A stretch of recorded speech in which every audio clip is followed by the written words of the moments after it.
Inspired by the example of Tunisia, in January and February 2011, protests flared across Egypt against the Mubarak dictatorship. On the day the protests began, this is what Hillary Clinton had to say, still seeing Mubarak as the future.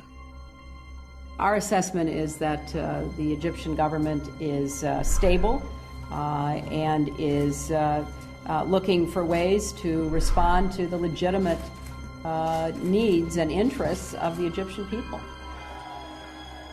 But within a month, Mubarak was gone. Congratulations for all my people! Congratulations!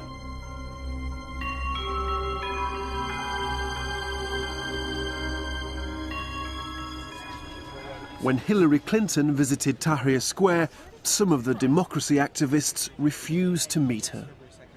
هيلاري كلينتون لم تكن تستوعب أن الشارع المصري قد تغير، لم تستوعب أن المصريين أخذوا إيراداتهم لم تعد مصر ولاية أخرى. كانت تتحدث بنظرة متعالية، لم يكن من السهل علي تقبل هذه النظرة وأن أقابل سيدة وزيرة الخارجية الأمريكية.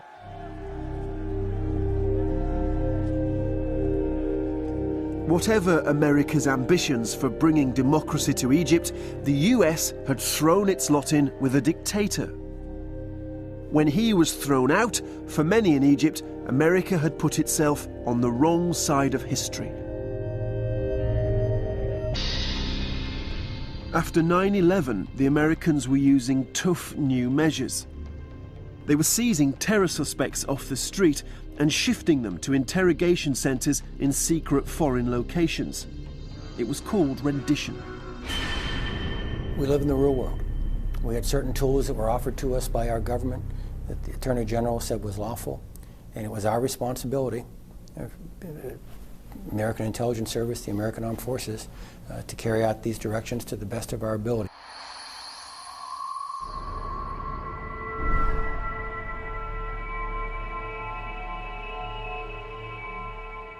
This is Khalid El-Masri. He's a German national.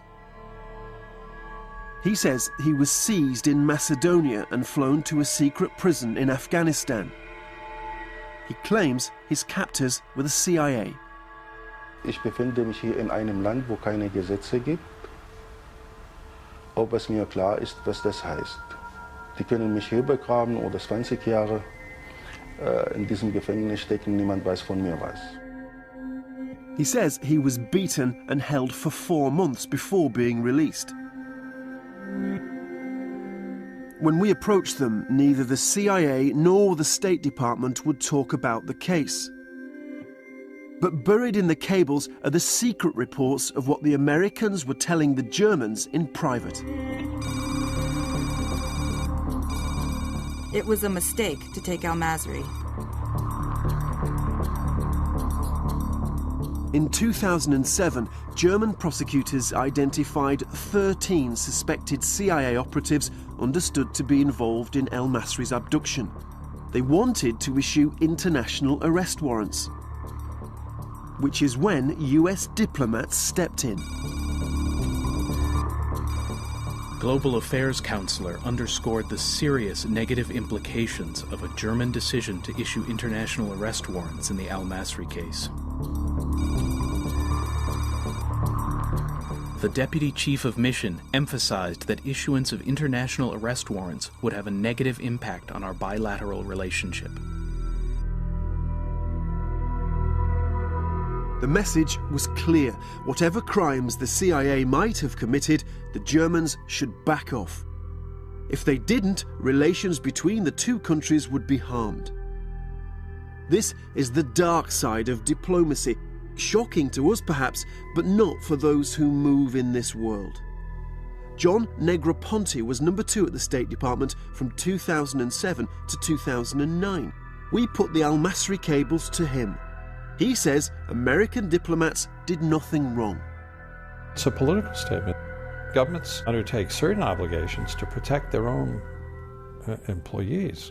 And so, to me, I think of it as an example of us standing by our people rather than threatening another country. But what does the man who signed the cable think? We tracked him down and he agreed to talk to us.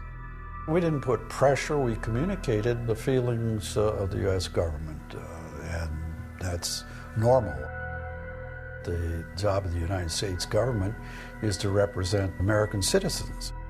I believe that the appropriate steps and actions were taken, and I believe that it would have been ill-advised for the Germans to prosecute the Americans.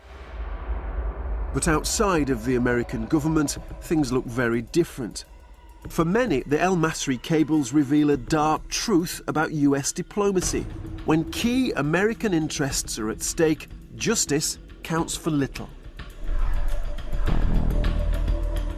It's a complete outrage. It is dangerously close to what would be called obstruction of justice in the United States. You're talking about a pending criminal proceeding, and you're seeing U.S. diplomats stepping in to attempt to obstruct the course of the criminal investigation through political means. And this was not an isolated case. We had an instance like that in Italy, and it allegedly involved some American intelligence people, and we went to considerable lengths to try to discourage legal action against those people. That was an understatement. The cables reveal the aggression of US messages, even to allies. The ambassador explained to the Italian undersecretary that nothing would damage relations faster or more seriously than a decision by the government of Italy to forward warrants for arrests of the alleged CIA agents named in connection with the Abu Omar case. We have a government running around saying the rule of law is our banner, and that's what we seek to promote in the world. In fact, we're seeing some of the same diplomats who run around with that message working overtime and working very aggressively to try and suppress the rule of law.